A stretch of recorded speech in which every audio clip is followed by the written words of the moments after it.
Good morning all. आज हम करेंगे अफवाहू प्रिंसिपल। ठीक है, इसके पीछे आपके पास है shape of P orbital and D orbital. ये आप अपने आप करोगे। ओके, बुक्स में आपके पास ऑलरेडी है, नोट्स मैंने दे दी है, शेप्स आपसे कैसे बनानी है।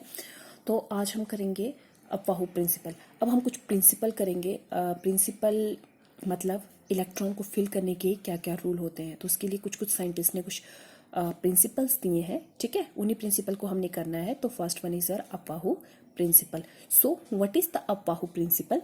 तो अफवाहू प्रिंसिपल क्या था? अफवाहू प्रिंसिपल ने बोला, ठीक है, जब आप ऑर्बिटल्स में इलेक्ट्रॉन भरते हो, हमारे पास इस तरह से ऑर्बिटल्स आते हैं। जैसे सपोज करो we have electron configuration, it is 1s 2s 2p 3s 3p 4s 3d।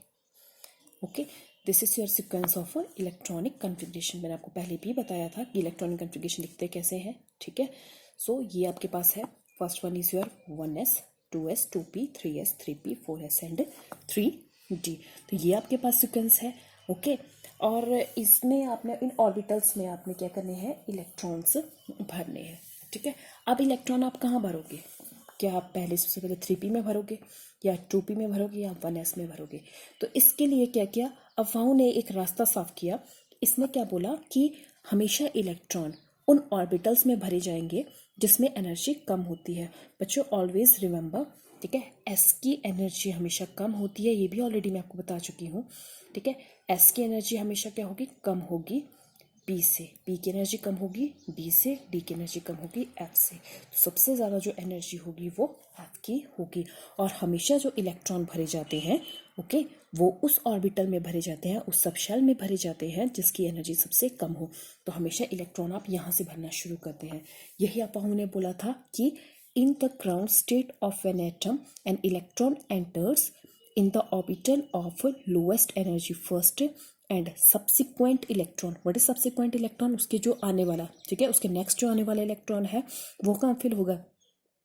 उसके बाद वो इलेक्ट्रॉन भरा जाएगा। उसी को ही अफवाहू प्रिंसिपल बोलते हैं। अफवाहू प्रिंसिपल के बाद दूसरा प्रिंसिपल आता है आपके पास Bohr Bury rule. Very important, यहाँ से क्वेश्चन बहुत ज़्यादा पूछा जाता है। Bohr Bury's N+L rule. अच्छा, अब ये N+L रूल क्यों बना? ठीक है, जब हमने इलेक्ट्रॉन कॉन्फ़िगरेशन की थी तो आपने एक चीज़ देखी, ठीक है, कि 3s 3p और 3d से पहले हमने क्या भर दिया? 4s। तो वेरी इंपॉर्टेंट क्वेश्चन अराइज होता है कि Y 4s is filled before 3d। ठीक है, और फिर से वही बात, हम 4s को पहले क्यों भर रहे हैं और 3d को हम बाद में क्यों भर रहे हैं? क्योंकि इन दोनों की वही आ गई कि इन दोनों में हमें ये पहचानना है कि इसकी एनर्जी कम है। जिसकी एनर्जी कम होगी उसको हम पहले भरेंगे, इसकी एनर्जी आपकी ज़्यादा है तो इसको बाद में भरेंगे। अब कैसे पता चलेगा कि इसकी एनर्जी कम है और इसकी एनर्जी ज़्यादा है? उसके लिए उसने क्या किया? N+L रूल दिया। उसने क्या बोला कि दोनों के लिए N+L रूल निकालो। ठीक है, तो दोनों के लिए N+L रूल निकाले। अब आपको पता है यहाँ पे N की क्या वैल्यू है?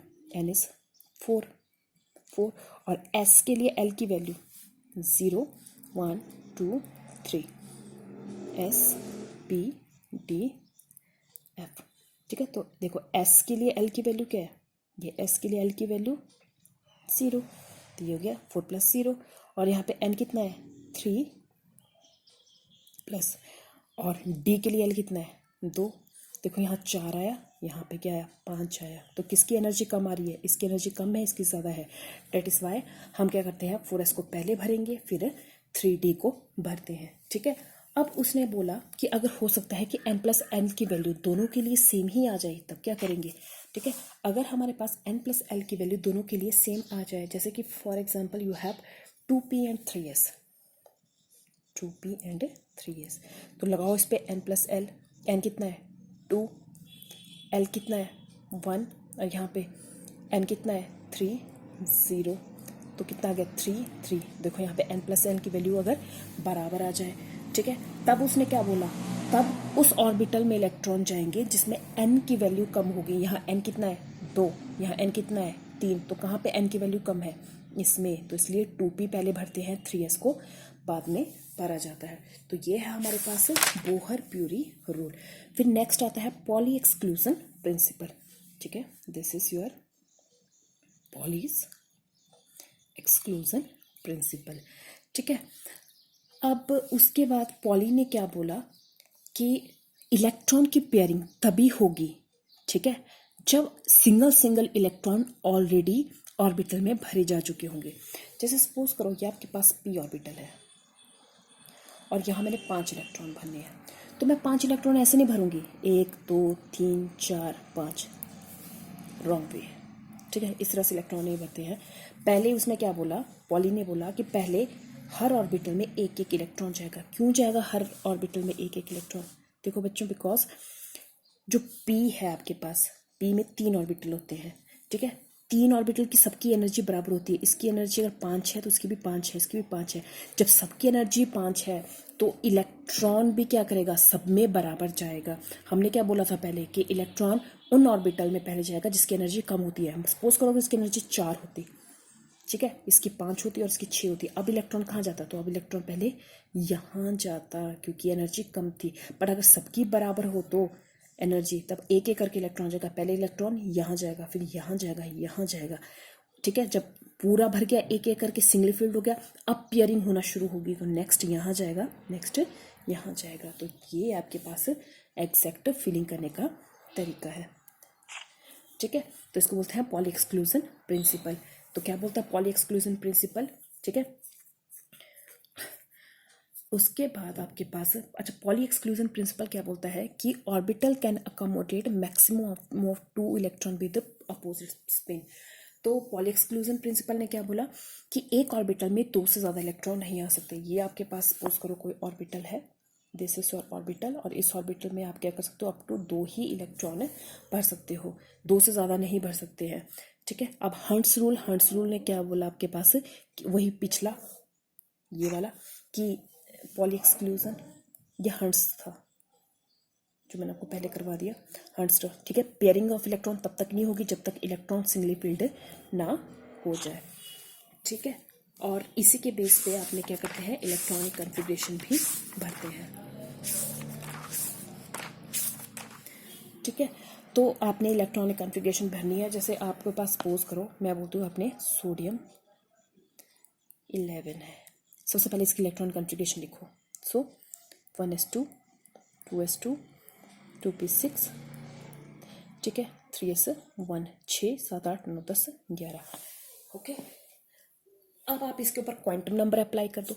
और मैं पूछूं इसके लिए क्वांटम नंबर बताओ, ठीक है। तो यहाँ सबसे पहले एन कितना है, 3, एन 3 है, तो इसका मतलब क्या है कि इसमें 3 शेल्स हैं। पहली इंफॉर्मेशन आ गई। एल की वैल्यू क्या होगी, 3 से छोटी 2, क्या क्या हो सकती हैं, 0 1 2, 0 होगा तो इसमें एस भी होगा, 1 है तो इसमें पी भी होगा, 2 है तो इसमें डी भी होगा, ठीक है। अब एन आ गया, एल आ गया, एम की वैल्यू इस पर डिपेंड करेगी, -2 -1 0 +1 +2, काउंट करो, टोटल हुए 5। तो एम में कितने ऑर्बिटल होंगे, 5 ऑर्बिटल्स होंगे इसमें, ठीक है। और एस, अब देखो एस की वैल्यू, एक एस में एक ही इलेक्ट्रॉन है, ये आता है एस, इसमें एक ही इलेक्ट्रॉन, तो बताओ इसकी स्पिन क्या होगी। ये एक ही इलेक्ट्रॉन मतलब स्पिन क्लॉकवाइज मतलब प्लस हाफ, माइनस हाफ नहीं आएगा। माइनस हाफ तब आता जब यहाँ पे एक और इलेक्ट्रॉन होता, तब प्लस और माइनस हाफ दोनों आते, ठीक है। तो इस चीज़ का आपने ध्यान रखना है। तो इसके साथ ही हमारा ये चैप्टर कंप्लीट होता है। और मैंने आपको स्टार्टिंग में ही एक एक्सेप्शन बताया था, क्रोमियम और आपके पास कॉपर, क्रोमियम और कॉपर की इलेक्ट्रॉनिक कॉन्फ़िगरेशन आपकी होती है एक्सेप्शनल। क्यों एक्सेप्शनल होती है, ये भी आपके लिए घर के लिए होमवर्क है, तो आपने ये होमवर्क कंप्लीट करना है, ठीक है। तो इसके साथ आपका सेकंड चैप्टर भी कंप्लीट होता है और हम थर्ड चैप्टर शुरू करेंगे, periodicity of element. Thank you.